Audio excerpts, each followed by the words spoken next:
folks, Free Play Frank. In this video I'm going to teach you guys how to start your first cover band. Now this video is aimed at beginner musicians that are just starting out.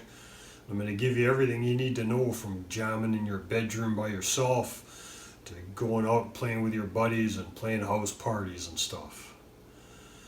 And then in the future I'm going to make more advanced videos for more advanced players and so on.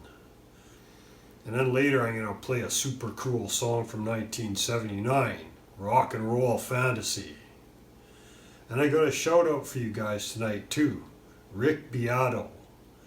Now Rick's been involved in the music industry in one way or another as a musician and in the studio and various other things for pretty much his entire life. And he's a couple of years older than me, and he's got hundreds of videos. He's been on YouTube forever, and he teaches music. He teaches you everything you ever need to know about the music industry, and basically anything about music that Rick doesn't know is probably not worth knowing.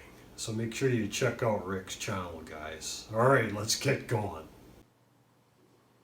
Alright, now we're going to talk about starting a cover band. So maybe you've been playing for 6 months or a year and you're thinking that it's time you should start playing with other people, maybe get something going. The first thing you need to do is you need to decide why you want to play in a band. Is it because you love music, or because you want to be popular, or you want to meet women, or you want free drinks, or make money? Or first thing you need to understand is the only reason that you should ever play in a band or do anything creative is because you love it. Because you need to have that. You need to love the music, and you need to love the songs that you play, because when you start playing a song live and performing it for people, it takes on a life of its own. So in order to be authentic, you need to love what you do. So you see where I'm going with this? So you need to have that part figured out in your mind first, that you're going to play the music because you love the music, not because you want to make money or you want all kinds of people to notice you or any of that stuff, because that'll all come along later.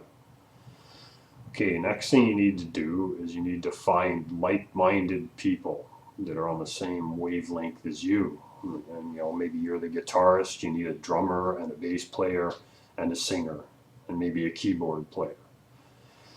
If you're in a rock band, if you're in a jazz band, you'll need other things. I don't play jazz, so I can't advise you on that. But basically, you got to figure out what instruments you want in your band, and then you got to find other like-minded people that are going to want to join your project, that are going to like similar songs that you like, and they're going to be available, because you're going to have to practice minimum of once a week. You have to commit to regular practicing at least once a week. 2-3 times would be better, especially when you're starting out.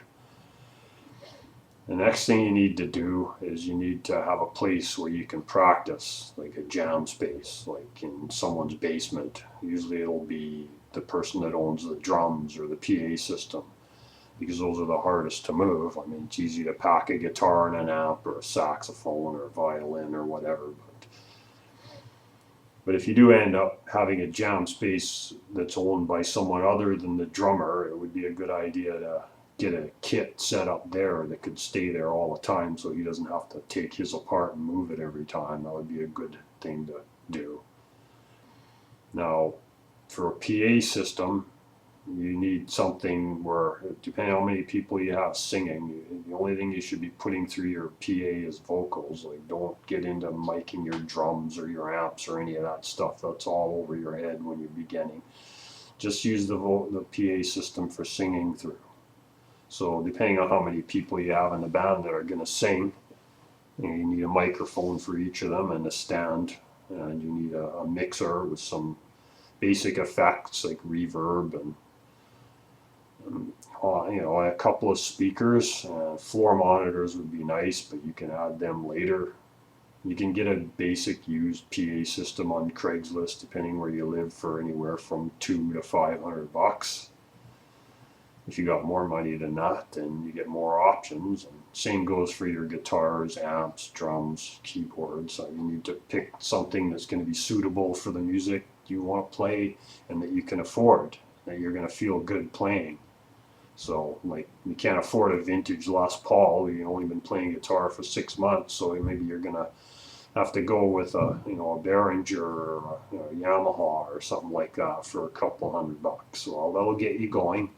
You can save up your money. In a couple of years, you can buy yourself a Gibson or a Fender or Paul Reed Smith or whatever you like. Okay, now another thing that you gotta think about when you're starting a band is what you're gonna do for gigs. What kind of shows do you want to play? Like, what kind of shows are you gonna go after? House parties and backyard parties are a great way to start. That would be the best option for you. If you're still in school, maybe the school has a music program, and maybe they have a battle of the bands or something, and you could get your band signed up on that. And that would give you a good chance at a first gig. Um, okay, so you got your equipment, you've got your people, and you've got a bunch of songs picked out that you want to play. So what's the next step? Okay, the next step is to learn your songs. I'm assuming that you've been playing for maybe 6 months minimum or a year, and that you can play well enough that you feel that you're ready to join a band or sing well enough. Now, you guys have to get used to playing together. So you need to be starting with something that's basic, like if you're, 3-chord song with like one person singing kind of a thing would be a good idea. And the drummer should be practicing on his own so that he can get his timing down. He should be playing with headphones with a metronome to practice till he gets his timing down, or just jamming along with music on YouTube or whatever. Because any music that's recorded on the radio or whatever is going to have solid timing. That's how I learned. I never had a metronome. So, assuming that each of you knows how to play your instrument well enough on your own, and now when you start playing together, you're going to have to learn all your parts. And what's the best way to do that? Well, you can learn it by ear. You can learn it from watching YouTube videos, or you can learn it from sheet music. The easiest way is obviously to watch YouTube videos. That'll get you going the fastest. So the best way to do that is to watch all the YouTube videos of other bands playing the song you're trying to play, especially the original band that recorded it originally. Watch some live video of that band playing back in its heyday. It will really give you some inspiration, and you can watch every aspect of how they move and their stage presence and what equipment they're using, and all their chemistry and interacting between each other on stage. And you need to learn all of that, but you don't need to know it all at once. The only thing you need to know in the beginning is what songs you want to play and who's going to play what part. That's all. Another thing that you got to avoid wannabe types, like flaky types that they say they're going to play, but they never ever get their shit together. They don't show up. They don't own the instruments. Because they're just going to waste your time, and they're going to hold your project up. So you need to avoid those people. And another thing you need to avoid is using drugs or alcohol when you first start, because when you're trying to learn to play, you need to be sober, otherwise your brain won't retain that information. Like all these famous people that we see that died from drugs in their 20s or whatever, they weren't drinking heavily when they were learning to play. That started later, after they got wealthy enough to afford to do that. When they were poor and living at home with their parents and playing pub gigs and stuff like that, they had to have their shit together. Like they were working hard to get where they wanted to be. So don't ever think that you can take drugs and drink heavy when you start and that you're going to be successful, because it's not going to work. Like, you'll come in a rehearsal the next week and you won't remember a damn thing, and you'll have to start all over again. Trust me, I know, I've been there. So learn sober. That's very important. So when you first start playing together, another thing that's really good for you to do is to record your rehearsals, especially if you can videotape it. And then you can watch and you can see where you need to improve. Another thing that's really valuable about that, and you guys should discuss this in the beginning, is there should be a rule that says that nobody criticizes anybody else's or ridicules anybody else's performance. If somebody screws up, you just keep playing the song. Like if they drop, if the drummer drops the beat, or you forget parts of your guitar solo, or you screw up the lyrics of the song, keep going. Don't stop and then start again. Or if the rest of the band's going and you screwed up, don't just blend back in again as you're playing. That's very important, because when you get on stage, you're going to make mistakes. Everybody does.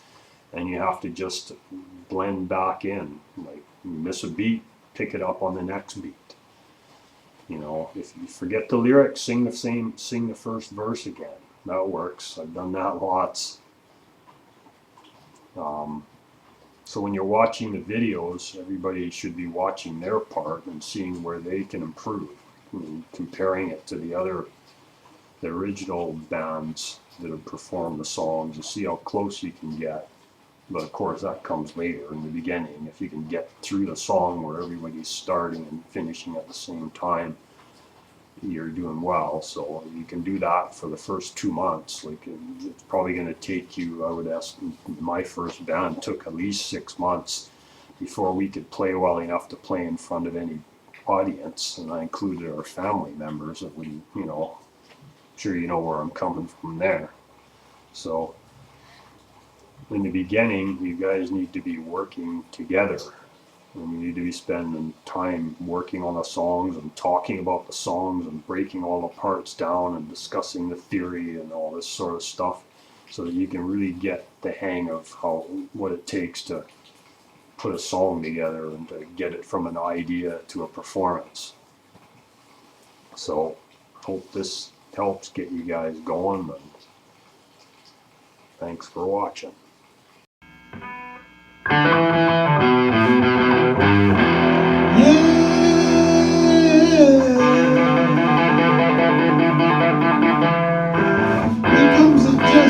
Is 1, 2, 3. It's all part of my fantasy. I love the music, I love to see the crowd dancing in the aisles and singing out loud.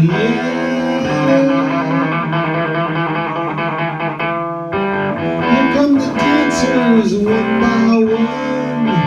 Your mama's calling, but you're having fun. Feel you dancing on the #9 cloud. Put your hands together now and sing it out loud. It's all part of my rock and roll fantasy. It's all part of my rock and roll dream.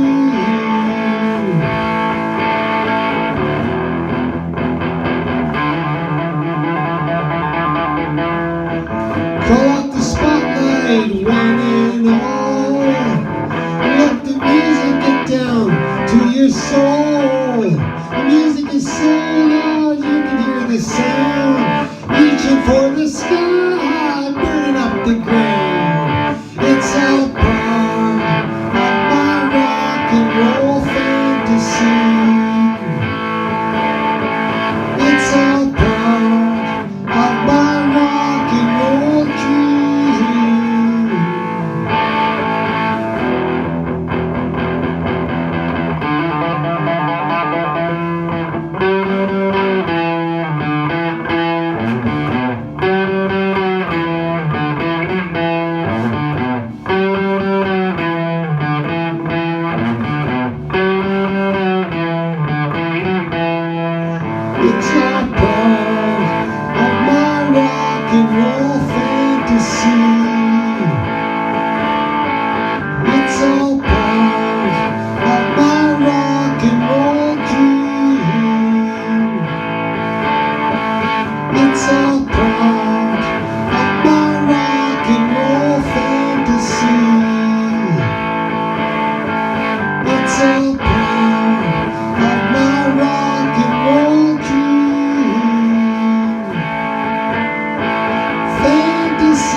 Thanks, guys, for joining me tonight, and we'll see you all next week. Take care.